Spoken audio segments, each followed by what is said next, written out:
నమస్తే. Welcome to our channel. ప్రముఖ ఆధ్యాత్మికవేత్త, ఆస్ట్రాలజర్ అనంత శర్మ గారున్నారు. వారితో మాట్లాడదాం. నమస్తే గురుగారు. నమస్తే అమ్మా. మన పూర్వకాలం నుంచి పెద్దలు చెప్తున్న మాట మన కుల దైవాన్ని ఆరాధించాలి. అలాగే మన గ్రామ దేవతలను కూడా ఆరాధించాలి అని. అందుకే జాతరలు కానీ, మొక్కుబళ్ళు కానీ ఉంటే మన గ్రామ దేవతలకు మనం మొక్కుకుంటాము. ఏ ఊర్లో ఉన్నా కంపల్సరీ ఆ ఉత్సవం జరిగే రోజు వెళ్ళి చక్కగా మనం అక్కడ పార్టిసిపేట్ చేసి వస్తూ ఉంటామండి. అమ్మవారికి మొక్కులు చెల్లించుకుని వస్తూ ఉంటాం. సో అటువంటి కుల దైవాన్ని, గ్రామ దేవతని ఎలా ఆరాధించడం వల్ల మనకొచ్చే ఆపదల నుంచి, గ్రామ దేవత అంటే గ్రామాన్ని రక్షిస్తుందని అందరికీ తెలుసు.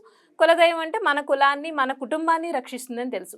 ఎలా ఆరాధించడం వల్ల ఆ అమ్మవారి అనుగ్రహం పొంది కులదైవాన్ని ఎలా ఆరాధించాలి, అలాగే గ్రామ దేవతలను ఎలా ఆరాధించాలి? ఒక్కొక్కసారి సడన్గా కొన్ని సమస్యలు వచ్చేస్తాయి. అప్పుడు చెప్తారు, నువ్వు గ్రామ దేవతను విస్మరించావు, లేకపోతే మీ కులదైవాన్ని నువ్వు ఆరాధించడం మానేసావని. ఇప్పుడు ఈ బిజీ లైఫ్లో అవి కూడా మర్చిపోతున్నాం మనం. ఎందుకంటే హడావుడిగా పొద్దున్న ఏదో దీపం పెట్టి దండం పెట్టి పరిగెట్టుకుని రావడమే. అది కూడా సో పెట్టిన వాళ్ళు ఉన్నారు. ఉన్నారు, కానీ కనీసం మినిమం పాటించే వాళ్ళు తప్పదండి. ఈ బిజీ లైఫ్ ఇప్పుడు ఈ లైఫ్ స్టైల్ని మనం ఏం మార్చలేం కాబట్టి అట్లీస్ట్ ఎలా మనం ఆరాధించడం వల్ల కులదైవాన్ని కానీ, గ్రామ దేవతలను కానీ ఎలా ఆరాధించడం వల్ల మనకొచ్చే సడన్గా వచ్చే సమస్యలు కానీ, ఆర్థిక ఇబ్బందులు కానీ, అనారోగ్య సమస్యలు కానీ, లేకపోతే పిల్లలకి సడన్గా అనారోగ్య సమస్యలు వచ్చి చాలా ఇబ్బందులు పడుతూ ఉంటాం కదా, అవన్నిటి నుంచి బయటపడొచ్చో వివరించండి. అమ్మా, మీరు అడిగిన ప్రశ్న చాలా ఉత్తమమైన ప్రశ్న, చాలా చక్కగా ఉంది. ఇప్పుడు జరుగుతున్న కాల పరిస్థితులను బట్టి దేశంలో ప్రతి వాళ్ళకి, ప్రతి ఇంటికి ఒక కులదేవత అనేది ఉంటుంది. అది కొంతమంది తెలుస్తుంది, కొంతమంది తెలియదు పాపం. తెలియదు. అలాగే ఈ గ్రామ దేవతలు ఉంటారు, తెలియని వాళ్ళు. ఊళ్ళో గ్రామ దేవత ఇప్పుడు ఎంత సిటీ లైఫ్కి వచ్చేసినా ఊరు వెళ్తూనే ఉంటాం. ఎప్పుడో ఒకప్పుడు మన ఊరు వెళ్తాం, సరదా 10 రోజులు ఉండి వస్తూ ఉంటాం. అయినప్పటికీ మన గ్రామ దేవతకు చేసుకోవాల్సినవి ఏంటంటే, నాన్ బ్రాహ్మిన్స్ అవుతే మొక్కుబళ్ళు, మేకలను వేసి, అల్లా వేసి, కోళ్ళని వేసుకుని ఏవేవో మొక్కులు పెట్టుకుంటాం. ఆ మొక్కుబళ్ళు మరిచిపోతే మట్టుకి ఇంట్లో కష్టాలు రాక తప్పదు. పిల్లలకైనా ఏ విధమైన ఇబ్బందులైనా వస్తాయమ్మా. పెద్దవాళ్ళకి అనవసరంగా బ్రహ్మాండం పొజిషన్కి వెళ్ళి వాళ్ళు కూడా ఆగిపోతారు.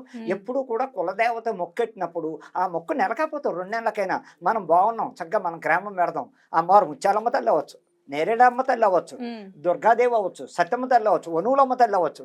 ఇన్ని రకాల గ్రామ దేవతలు, మైసమ్మ అవ్వచ్చు, పోచమ్మ అవ్వచ్చు. ఇలాంటి వాటిలన్నిటికీ పరిష్కారం రేణుకా ఎల్లమ్మ అవ్వచ్చు. ఇలాంటి వాటిని కులదైవం తెలియని వాళ్ళు, మా కులదైవం తెలియదు. ఇప్పుడు కులదైవం అంటే చాలా మందికి ఇప్పుడు కామేశ్వరి దేవత, లేకపోతే ఇంకో తల్లి రకరకాలుగా ఒక్కొక్క కులానికి ఒక్కొక్క ఇది అనేది సాంప్రదాయంగా పూర్వం నుంచి పెద్దలకు ఆచారం పాటిస్తూ అది పిల్లలకు వాళ్ళు అప్పచెప్పి పక్క తప్పుకుంటారు. అవును, అది ఆచారం. ఇంకా గ్రామంలో ఉన్న వాళ్ళు అయితే ప్రతి ఏటా ఒక సంవత్సరంలో మన కులదేవత ఇక్కడ మన గ్రామ దేవత, మనం ప్రతిసారి ఆవిడ పండగ వచ్చినప్పుడల్లా ఈ గ్రామంలో కాగడాలు వెలిగించడం, చక్కగా గ్రామ దేవతకి కాగడాలు ఆ వేళ ఉత్సవం నాడు ఎక్కువగా ఆషాఢంలో, వైశాఖ మాసంలో, ఏప్రిల్ నెలలో అమ్మవారు ఉత్సవాలు గ్రామాల్లో జరుగుతూ ఉంటాయి. ఎక్కువ ఇవి సాంప్రదాయం. ఉగాది దగ్గర నుంచి ప్రారంభం అవుతాయి. గ్రామ దేవతలు ఊరేగింపులు, సరదా గెరగలు. ఆ గెరగలు ఎత్తుకుని పొలాల్లో పరిగెడుతుంటే కూడా ఆ అమ్మవారు సాక్షాత్తు ఆయన మీకు వస్తుంది, ఆయన మీకే వస్తుంది. అలా జరుగుతున్న గ్రామాల్లో ఎప్పుడు కూడా మన ఊరు మనం ఆ టైంకి వెళ్ళి 4 రోజుల ముందు వెళ్ళి ఏమేం చెయ్యాలి అంటే, మీరు అనుకున్న మొక్కు, మీ కుటుంబం బాగుండాలి, నా పిల్లలు, నా భర్త, నేను పసుపు కుంకుమలు ఉండాలి అంటే ఆ గ్రామ దేవతకి నీ మనసులో కోరిక ఏం పెట్టుకున్నావో అది మరిచిపోకుండా చక్కగా ఆ అమ్మవారికి నువ్వు చీరబట్ట పెట్టాలనుకున్నావా, పసుపు గాజులు ఇవ్వాలనుకున్నారా, లేదు పానకం చలివిడి, అయ్యో బాబోయ్ పానకం చలివిడి గ్రామ దేవతకి ఆ వేళ ఉత్సవాల నాడు చీర జాకెట్టు పెట్టి పానకం చలివిడి ఇవ్వడం వల్ల కూడా చాలా శక్తివంతమైన రెమెడీ ఇది. అలాగే ఇంక నాన్ బ్రాహ్మిన్స్ తప్పదు, వాళ్ళ వృత్తి అది. మేకనేసుకుంటారు, స్తోమత కోడినే వేసుకుంటారు. అలా కూడా మొక్కులు తీర్చుకుంటే ఆ తల్లి ఆ గ్రామాన్ని కాపాడుతుంది. మనం వెళ్ళిన చోట, వృత్తిలో ఉన్న చోట మన ఆ తల్లి కాపాడుతూ ఉంటుంది. అనేక రకాల ఇబ్బందులు రాకుండా పిల్లలకు కానీ, ఇంట్లో పెద్దవాళ్ళకి కానీ ఎటువంటి ఇబ్బందులు రాకుండా ఉండాలంటే గ్రామ దేవతలను మర్చిపోకండి, కులదేవతలను కొలవండి తెలుసున్న వాళ్ళల్లా. అలా అమ్మవారిని ఎప్పుడూ కూడా అమావాస్య పుణ్యాలకు కూడా, అమావాస్య నాడు అవుతుంది ఇంకా ఎక్కువగా అమ్మవార్లకి చేయడం వల్ల చాలా ఉపయోగం ఉంటుంది. మర్చిపోయారు, అయ్యి బాబా మర్చిపోయాను, పోనీ ఎల్లుండి అమావాస్య వస్తాను, ఒకసారి ఇంటికి పోదాం. ఇంటికి వెళ్ళి అమ్మవారి గుడిలో చక్కగా ఆవిడకి అన్నీ చేసుకుని అర్చనలు, కుంకుమార్చనలు అవి చేసి, ఆవిడకి పసుపు కుంకాలు ఇచ్చి, చీర బట్ట ఇచ్చి, కావాల్సిన మొక్క అక్కడ పెట్టేసి విధి విధానం నాకు కుదరలేదు అన్నప్పుడు అమావాస్య దీనికి ఇంపార్టెంట్. అమావాస్య నాడు తప్పకుండా ఆ కులదేవత దగ్గరికి వెళ్ళడం, చక్కటి పరిష్కారం చేసుకోవడం. ఇంకా నాన్ వెజ్ కుదరలేదు ఆ వేళ వాళ్ళకి డబ్బులు, అలాగే చలివిడి, చక్కటి చలివిడి, పానకం, పెసరపప్పు, వడపప్పు ఇవి పట్టుకెళ్ళి పల్లెల్లో అమ్మవారి దగ్గర పాదాల దగ్గర పెట్టి పసుపు కుంకుమ పెట్టి చీరా జాకెట్ పెట్టి, అమ్మ తప్పైంది మొన్న రాలేపోయిన కుదరక ఇది స్వీకరించి నన్ను నా కుటుంబాన్ని కాపాడు అండంలో కూడా గ్రామ దేవతలు వీళ్ళని చక్కగా చూస్తుంటారు. కాలం ఏంటంటే ఇవాళ ఏది లేదు, పూర్తిగా నాసికత్వం వస్తోంది, ఎక్కడ చెయ్యట్లేదు, మాకు ఖాళీ లేదు మాకు ఖాళీ లేదు అంటున్నారే కానీ అయ్యో ఈ విలాసాలకి ఖాళీ దొరుకుతుంది. సాయంకాలం 6 అయ్యేసరికి ఇంటికి వెళ్ళగానే స్టార్ హోటల్ పోదావే, స్టార్ హోటల్ పోదావే, సినిమా హాల్ పోదావే అన్న కోరిక ఉన్నప్పుడు మన ఇంట్లో కులదేవత ఎందుకు గుర్తు రావట్లేదు ఈ జనాలకి?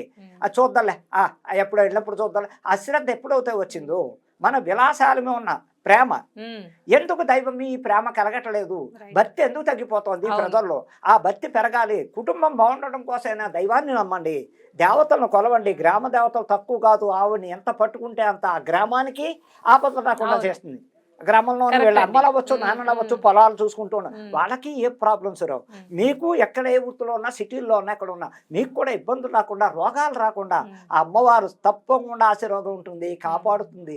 చెప్పడానికి అనేక రకాల విషయాల్లో. కాకపోతే ఒకటి ఈ రియల్గా అమ్మవారికి ఇష్టమైంది పసుపు కుంకుమ, అది వదిలేశారు. ఓపెన్ గా చెప్తున్నా, బొట్టెట్టు కూడా మానేశారు. ఆ బొట్టు కూడా దాని విలువ తెలియట్లేదు. భర్త లేని వాళ్ళకే బొట్టు తీయమని, కానీ ఇప్పుడు భర్త ఉన్న వాళ్ళు బొట్టు పెట్టుకుంటున్నారు, పునిస్త్రీలు బొట్టు తీసేస్తున్నారు. చాలా తప్పు అది. ఎప్పుడు కూడా కుటుంబం బాగుండాలంటే అమ్మా పునిస్త్రీ ఎవరో విడు ఎవరో తెలియట్లేదు మాకు. అమ్మవారి సాక్షి చెప్తున్నాను, అది తప్పు. కాళ్ళ మట్లు పెట్టుకుంటున్నారు చక్కగా, పునిస్త్రీలు వాళ్ళు తీసేస్తున్నారు మట్లు. ఆఖరికి మంగళసూత్రాలు కూడా పక్కన పెట్టి మాకు పెళ్ళి ఉన్నట్టు యాక్షన్ చేయడానికి బయటకు వస్తున్నారు. ఉద్యోగాలకు ఎంతోమందిని చూస్తున్నాం మేము కళ్ళ ముందు. అది నేను నాకు తెలుసున్న నాకు క్లయింట్స్కి, మా ఇంటికి వచ్చిన ప్రతి ఆడదానికి ఇది మర్చిపోకండి, తప్పు అమ్మా. ఎవరో తెలియకుండా ఉంటే రేపు పొద్దున మీకే ప్రాబ్లమ్స్ వస్తాయి, అనేక రకాల ఇబ్బందులు వస్తాయి. ఆఫీసులో కానీ బయట కానీ బొట్టు అది లేకుండా వెళ్ళడం చిటికిడైనా ఇంతేనా, చక్కగా కనపడేటట్టేనా ఏదో స్టిక్కరో లేకపోతే కుంకుమ పెట్టడం వల్ల పవిత్రం. అలాగే జడలో ఓ పువ్వు పెట్టుకోండి. జడ విరమోసుకుని తిరుగుతున్నారు, అది కూడా తప్పు అంటాను. జడ విరమోసుకోకూడదమ్మా. గ్రామదేవతలే కొరివి దెయ్యాలంటమాట. ఇప్పుడు ఆడవాళ్ళు రాత్రి లేదు పగలలేదు జడ విరమోసుకొని జుట్టు ముడేసుకోకుండా జడ వేసుకోకుండా తిరిగి వాళ్ళని కొరివి దెయ్యాలంటారు. అది వాళ్ళకి అర్థం కావట్లేదు. ఇవాళ నేను ఉన్నత స్థితిలో ఉన్నాను, ఎందుకు ఇలా అయిపోతున్నానంటే అర్థం చేసుకోండి. మన ఊళ్ళో అమ్మవారు ఉంది, మనం సిటీలో ఉన్నాం. పోనీ ముత్యాలమ్మ తల్లి గుడి ఉంది, పెద్దమ్మ తల్లి గుడి ఉంది, రేణుకా ఎల్లమ్మ ఉంది, అనేక రకాల గుళ్ళకి ఆదివారం ఎక్కువ పవర్, అమావాస్య ఎక్కువ పవర్, మంగళవారం ఎక్కువ పవర్. ఈ అమ్మవారిని అంటే ఆరాధించడానికి శక్తి కొలది వెళ్ళండి. ఎంతసేపు విలాసాలమయం దోబరా ఖర్చులు మానండి. మీ కుటుంబం బాగుండాలంటే చక్కటి పరిష్కారం అమ్మవారు కులదేవతని కొలుచుకోండి, పిల్లా పాపలతో చల్లగా ఉంటారని చెప్పడానికి మనసావాచ కర్మన అర్థం చేసుకోండి ఆడవాళ్ళందరికీ అని చెప్తున్నాను. రైట్ అండి, నిజంగా చాలా గొప్ప విషయం చెప్పారు మీరు. నిజంగా కుల దైవత ఆరాధన లేకపోతే గ్రామ దేవత, అలాగే మొక్కులు మొక్కుకుని మర్చిపోయినప్పుడు సడన్గా ఇంట్లో కష్టాలు వస్తాయి. వచ్చినప్పుడు మనం ఏదో మొక్కుకున్నాము మర్చిపోయామని ఒక్కసారి గుర్తు చేసుకుని మీరు అన్నట్టుగా ఎప్పుడు సరే ఆ ఉత్సవాలప్పుడు టైం లేకపోయినా చక్కగా మీరు అమావాస్యకి కూడా వెళ్ళొచ్చు అన్నారు. మనం ఎప్పుడు అనుకుంటే అప్పుడే కదండి అమ్మవారికి సమర్పించడానికి. ఆ రోజు ఈ రోజు ఏముంది, అది పవర్ ఉంటుంది, అమావాస్య పవర్. ఒకవేళ ఆ రోజు కాకపోయినా ఎప్పుడు వీలైతే అప్పుడు ఇంట్లో సడన్ గా వచ్చే సమస్యల నుంచి బయటపడొచ్చు అని చాలా చక్కగా వివరించారండి. ధన్యవాదాలు గురుగారు.